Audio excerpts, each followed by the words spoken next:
مرغ ترش جزو خوشمزه ترین خورشتایی که میشه با مرغ درست کرد. بی نهایت خوشمزه است. این بار به روش من درست کن. اول مرغ رو که من از رون مرغ استفاده کردم با زعفرون و نمک و فلفل مرینیت میکنیم. 1-2 ساعت داخل یخچال استراحت میدیم که مرغامون حسابی مزه دار بشن. داخل روغن دو طرف مرغا رو حسابی سرخ میکنیم. از روغن جدا میکنیم. داخل همون روغن یه پیاز درشتی هم که ریز ریز خرد کردیم رو تفت میدیم که پیازامون سبک بشن. حالا 2 حب سیرم ساتوری میکنیم، به پیاز اضافه میکنیم و یه تفته کوچیک میدیم. و اما ماهایی که دسترسی به سبزی شمال نداریم، سبزیمون میشه گیشنیز و نعنا و جعفری. ساتوری میکنیم، به موادمون اضافه میکنیم و تفت میدیم. اما چون نعنا زود تفت میشه نباید زیاد تفت بدیم. ربع گوجه و انارم اضافه میکنیم به همراه نمک و فلفل و زردچوبه.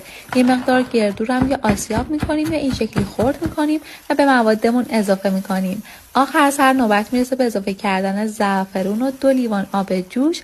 وقتی سسمون به جوش اومد، مرغا رو میچینیم داخلش، در ظرفمون رو میذاریم و 1 ساعت زمان میدیم تا مرغا حسابی بپزن و خورشتمون جا بیفته. کنار یه برنج زعفرونی این شکلی سروش میکنیم و نوش جان.